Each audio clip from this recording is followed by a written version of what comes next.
Hello नमस्कार। फिर से हम स्वागत करते हैं आपका YouTube channel sure physics bye Suresh Kumar में। तो पिछले वीडियो में हम पढ़ रहे थे मैग्नेटिक इंक्लिनेशन, मैग्नेटिक डिक्लिनेशन और हॉरिजॉन्टल कंपोनेंट के बारे में मैंने बताया था। तो ये अर्थ के दो कंपोनेंट हैं, horizontal component R cos del और vertical component R sine del. ये दो कंपोनेंट है, ठीक है। तो अब देखिए एट पोल की बात करें तो पोल्स पे तो मैग्नेटिक डिप कितना होगा 90। पोल पे मैग्नेटिक इंक्लिनेशन कितना होगा 90। ये नोट कर ले क्योंकि पोल पे मैग्नेटिक फील्ड एकदम वर्टिकल होता है। भाई ये पोल था ना, जैसे ये अर्थ है और ये अर्थ का नॉर्थ पोल, ये साउथ पोल, तो मैग्नेटिक फील्ड लाइन नॉर्मली निकलेंगी ना। तो नॉर्मली निकलेंगी तो हॉरिजॉन्टल के साथ एंगल कितना बढ़ेगा 90। तो दोनों पोल पे मैग्नेटिक डिप 90 होगा, दोनों पोल पे मैग्नेटिक डिप 90। तो at poles dip is 90।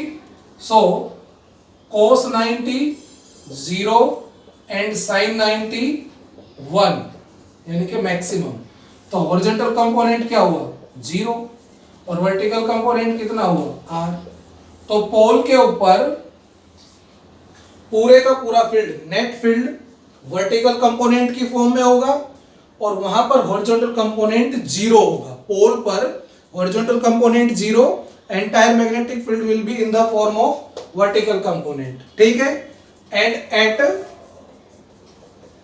Equator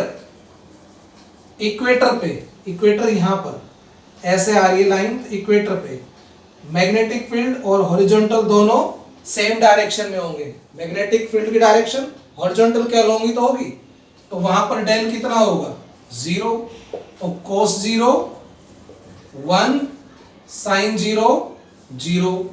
तो इसका मतलब horizontal component is equal to R, ये 1 हो गया, और वर्टिकल कंपोनेंट क्या हो गया 0। यानी कि इक्वेटर पर entire field, entire magnetic field is horizontal component और वर्टिकल कंपोनेंट वहां पे 0, वहां पे वर्टिकल कंपोनेंट कुछ नहीं होगा। समझ गए आप। इसके अंदर इन दोनों का रिलेशन भी निकाल सकते हैं आप, वर्टिकल और हॉरिजॉन्टल कंपोनेंट का रिलेशन भी निकाल सकते हैं।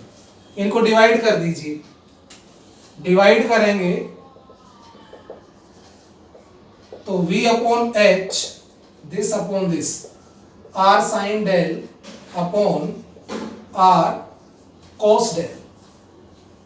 तो ये हो गया v upon h sine upon cos tan del. Very very important relation, जिसमें से न्यूमेरिकल आ जाते हैं कि tan del is equal to vertical component upon horizontal component. tan del is equal to vertical upon horizontal. Square और add करेंगे तो squaring and adding, इनको ऐड करिए, h square plus v square is equal to r square common sine square del plus cos square del 1 होता है। इसका मतलब r square is equal to h square plus v square and r is equal to under root h square plus v square. तो वो तो आएगा ही, दोनों का रिजल्टेंट है ना, ये तो दो कंपोनेंट h और v का रिजल्टेंट है। h और v में एंगल 90 है तो a square plus b square plus 2ab cos 90 0। तो नेट ऐसे भी निकाल सकता है, ऐसे इस रिलेशन से हम कुछ भी निकाल सकते हैं और इससे भी हम कुछ भी निकाल सकते हैं, ठीक है। तो हम पढ़ रहे थे मैग्नेटिक एलिमेंट्स के बारे में, हमने काफी हद तक कुछ कर लिया है और अभी मैं आपको कराता हूं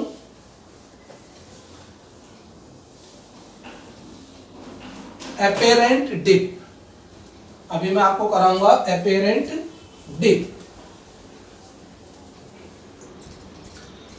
एपेरेंट डिप, अब हम नेक्स्ट टॉपिक हमारा इसमें छोटा सा एक एपेरेंट डिप। एपेरेंट डिप का मतलब जो अपीयर होते हैं मैग्नेटिक मेरिडियन में, जो एंगल होगा डिप वो तो होगा ट्रू मैग्नेटिक डिप, लेकिन जो एंगल मैग्नेटिक मेरिडियन के अलावा किसी और प्लेन में है उसे हम कहेंगे एपेरेंट।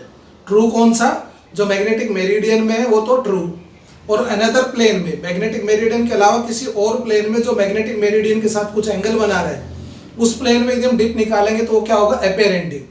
तो एपेरेंट डिप क्या है, the magnetic dip in another plane, in another plane that is other plane other than magnetic meridian, that is other than magnetic meridian is called apparent dip. तो यहाँ पे देखिए मैंने ये मैग्नेटिक मेरिडियन लिया है, लिख रखा है मैग्नेटिक मेरिडियन, और मैग्नेटिक मेरिडियन के साथ थीटा एंगल बना के कोई दूसरा प्लेन है, ये देख रहे हो आप, ये दूसरा प्लेन है तो इसके साथ थीटा एंगल बना के इस तरह से, जैसे ये बुक है तो आप समझ लीजिए ये मैग्नेटिक मेरिडियन है और मैग्नेटिक मेरिडियन के साथ कुछ और एंगल बना के ये दूसरा प्लेन है, ये थीटा है, ये थीटा है तो ये दूसरा प्लेन है और ये एक प्लेन है, ठीक है, इनके बीच में थीटा एंगल है।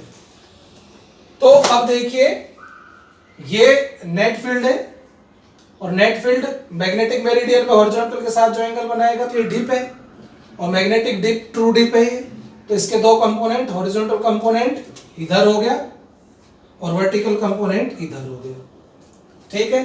तो horizontal let theta is angle between magnetic meridian and other plane, del is the true dip in magnetic meridian, H R cos del horizontal component meridian में और R sine del vertical component magnetic meridian में।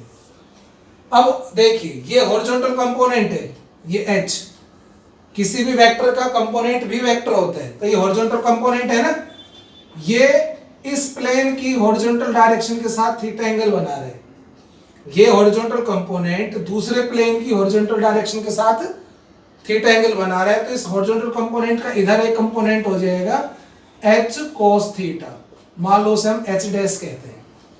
जो horizontal component है ये दूसरे plane की horizontal के साथ थीटा एंगल बना रहे हैं, तो इसका एक कंपोनेंट, हॉरिजॉन्टल कंपोनेंट का भी एक और कंपोनेंट हो जाएगा दूसरे प्लेन में एच कॉस थीटा, तो वो इस प्लेन के लिए ये क्या बन गया, हॉरिजॉन्टल कंपोनेंट, और उस प्लेन के लिए वर्टिकल तो यही रहेगा क्योंकि वर्टिकल तो दोनों के कोइंसाइड है ना, तो वर्टिकल तो इसके लिए यही रहेगा और हॉरिजॉन्टल हो गया ये।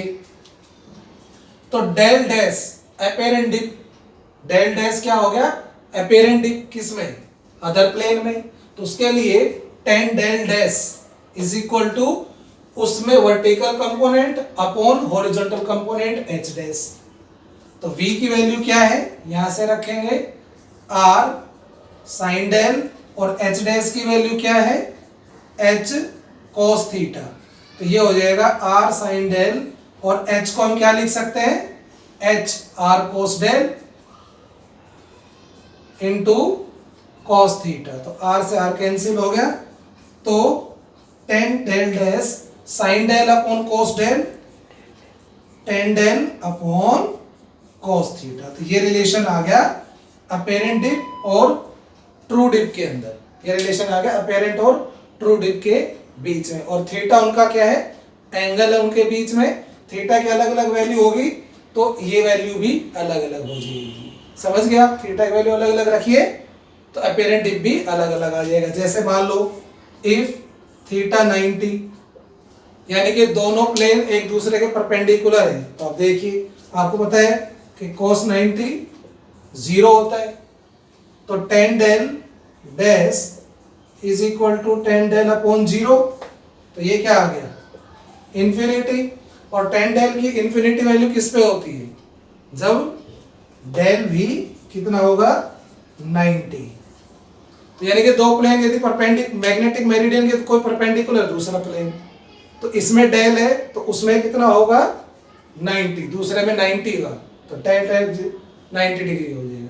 तो आप थीटा की वैल्यू अलग अलग लेके कुछ भी रिलेशन इनका निकाल सकते हैं, और अभी इसके साथ ये यूनिट खत्म हो जाती है। मैं आपको एक छोटा सा क्वेश्चन देता हूं तो आप वो करें खुद ट्राई।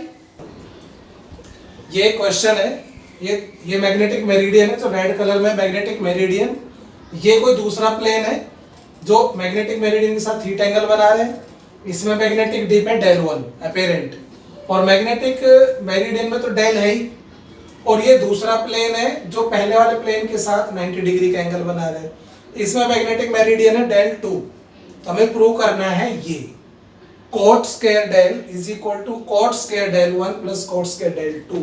तो ये क्वेश्चन आपको अपने घर पे ट्राई करना है और मुझे सेंड करना है, डाउट होता है तो आप पूछ सकते हैं। चैनल को सब्सक्राइब करना ना भूलें, वीडियो शेयर करना ना भूलें और लाइक करना ना भूलें। Thank you.